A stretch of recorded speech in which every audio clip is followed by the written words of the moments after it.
Hello, everyone. My name is Keith Anthony Blanchard, and today I want to talk to you about dying, death, grief, and loss. The illusion of an end.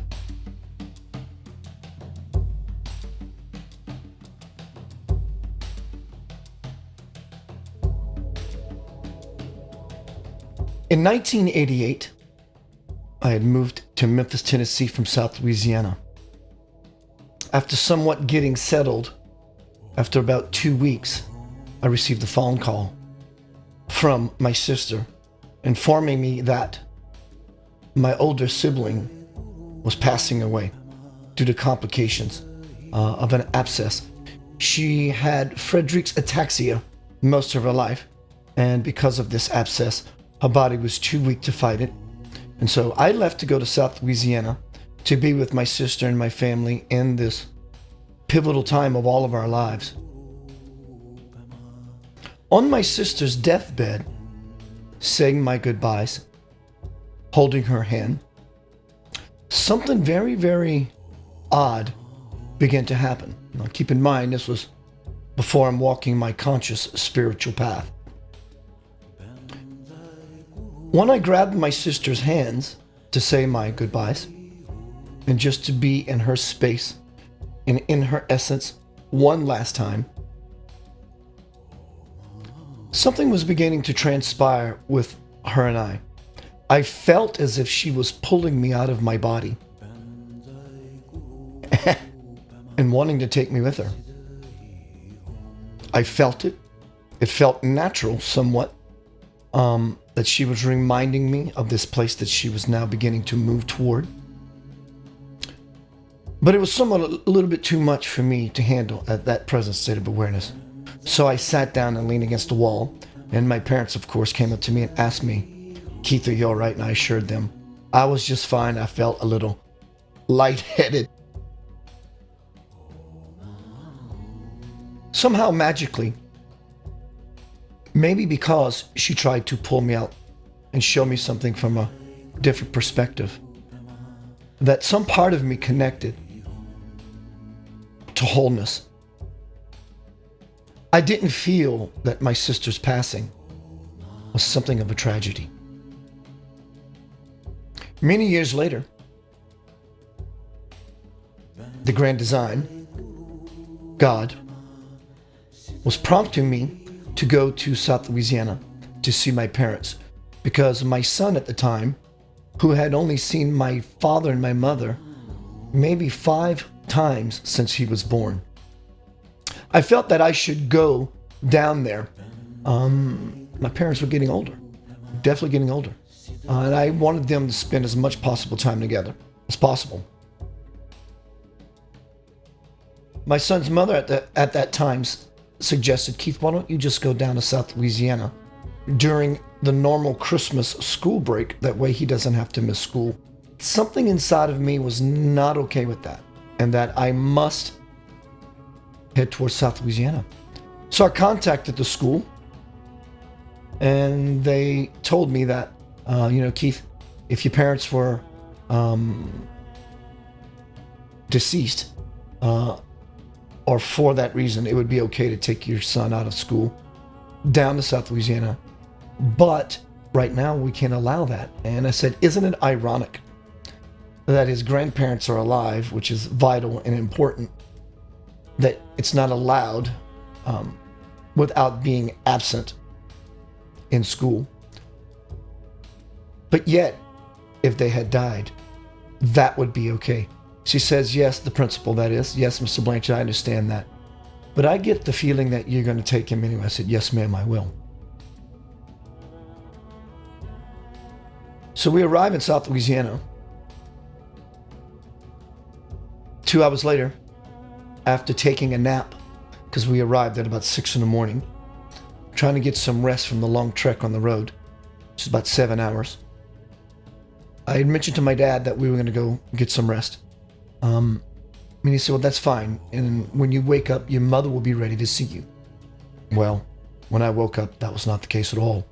My sister from across the room looks at me and says, "Mom just had a massive stroke." Think about that. Really think about that. I'm being prompted to go to South Louisiana to take my son to see my parents. I could have took him the following week, which was the school break that the school allows for children during the first semester, right around Christmas time. But something inside, God, connection, wholeness, spoke and said, no, Keith, you must go now.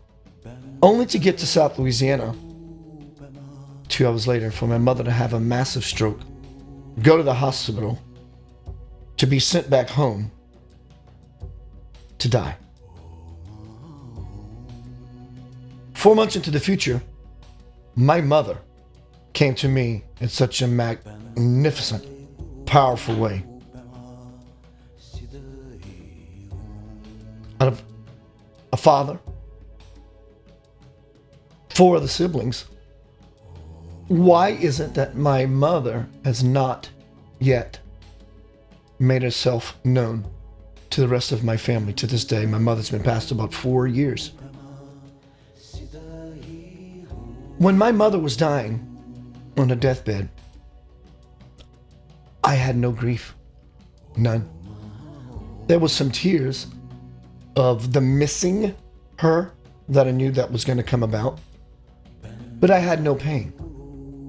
Is it because of what my sisters created in me, that space that she made available within me by giving me that glimpse of wanting to pull me out of my body to show me from another perspective?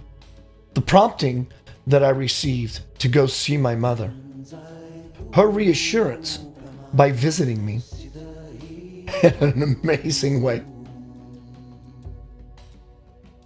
One night, I was playing music. I usually arrive to my gigs a little early.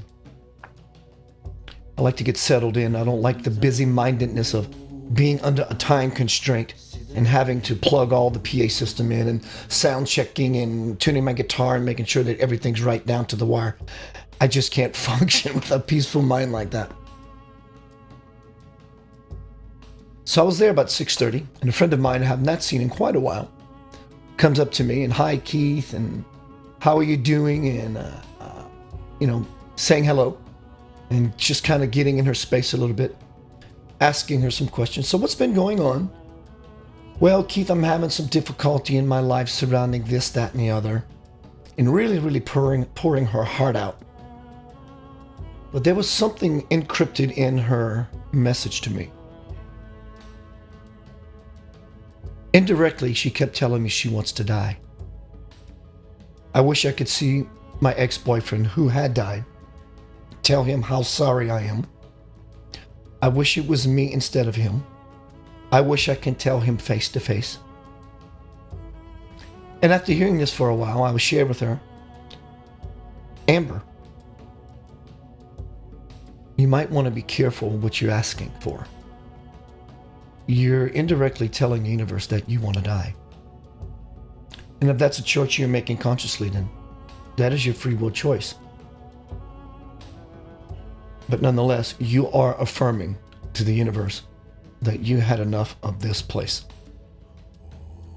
The following week, the same routine occurs. I'm sitting there, eating some food, getting settled in for the night to start. And Amber comes up to me again and proceeds to tell me the same exact things. Keith, I miss Jeff so much. I just feel so bad. I wish it was me. I want to tell him face to face. I wasn't a good girlfriend. That night. But before her and I separated from our conversation, out of nowhere, I just felt to ask her, how are things with you and your ex-husband? Is he giving you space to breathe? Is he leaving you alone? Is he still causing you trouble? She says, you know what, Keith? He has not bothered me in about 4 or 5 months. I was like, wow, that's pretty cool. At least for that, for sure. That night, after playing my first set of music, I was going back on stage. And to let the rest of the bandmates know that it's time to get up and start our second set. I turned on my bass amp. And there's a certain order. If you turn on the amplifier first and then the channel on the soundboard, there's no noise. If you turn the channel on the soundboard on and then the bass amp, there's a snap. So, at the exact time I turn my bass amp on, I hear snap and can attribute it to the process of what I just showed you. And then I hear snap again. And then everyone in the room is rushing towards the front, to the front of the stage, to me, in my direction. That's a gun. And I knew it. And people are screaming, "Oh my God."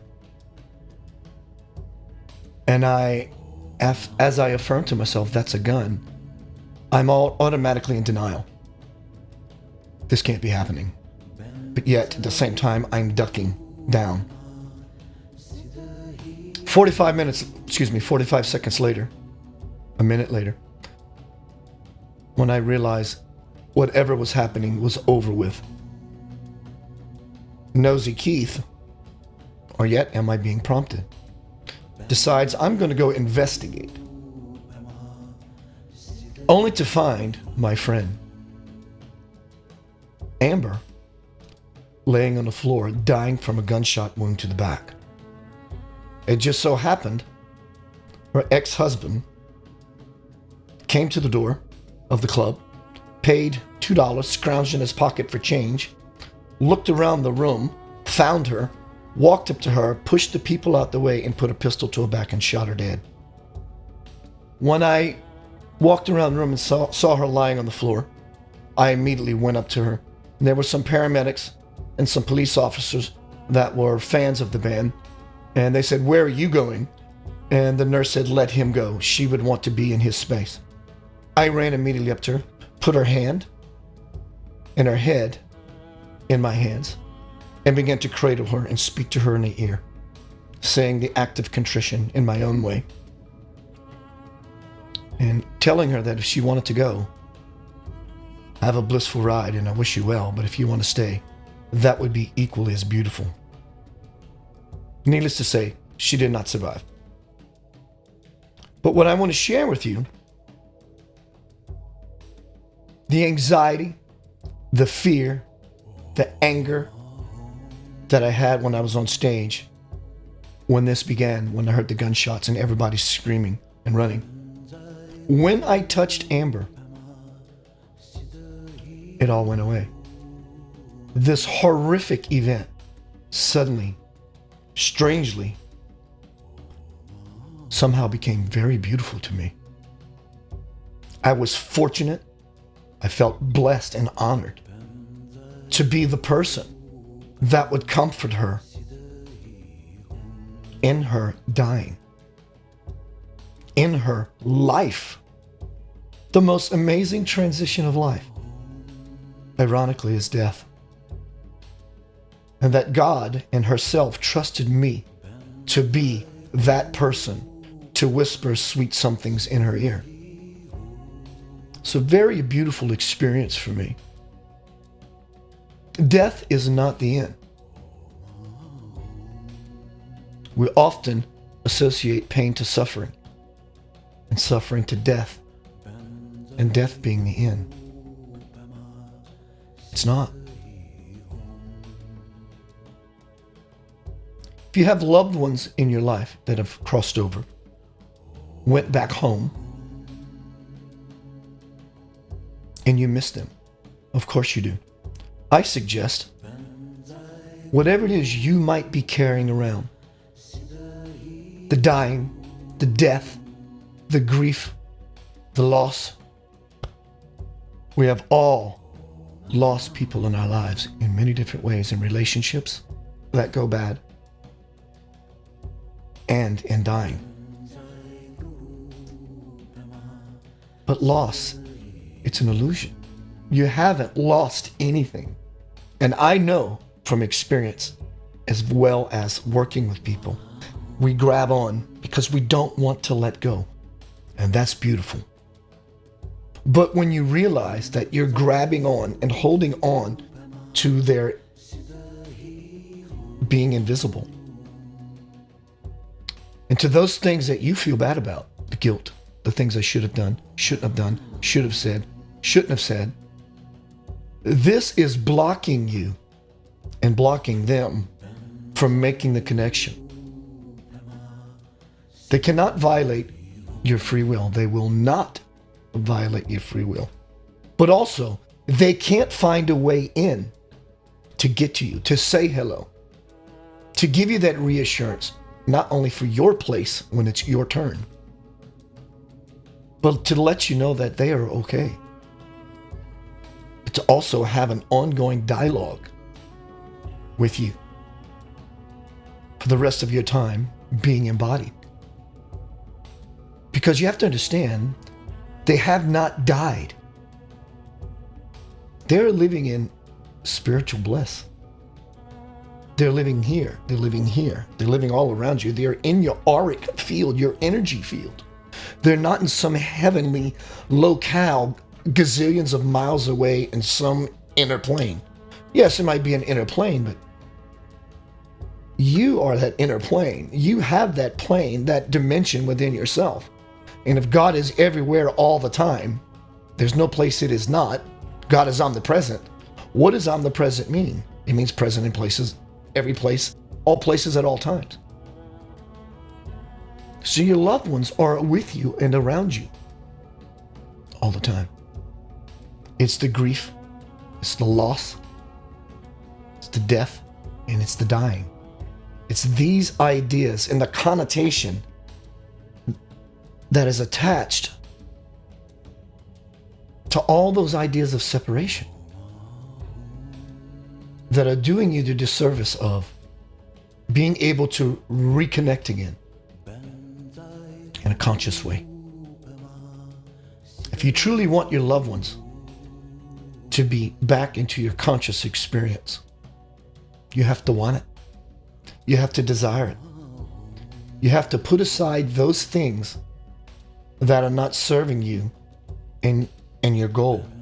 You have to put it down like a hot potato. You have to put them down. You may not know how, but your willingness to truly want to move through those blocks, grief, suffering, death, dying, and loss. When you put those aside, your intentions to put those aside will be the bridge to not only connect to your loved ones again, but it will be the bridge to help you feel that you've never left home yourself. It'll help you to expand inside and remember that place of your essence. My name is Keith Anthony Blanchard. I bid you a wonderful day. Peace, love, and light.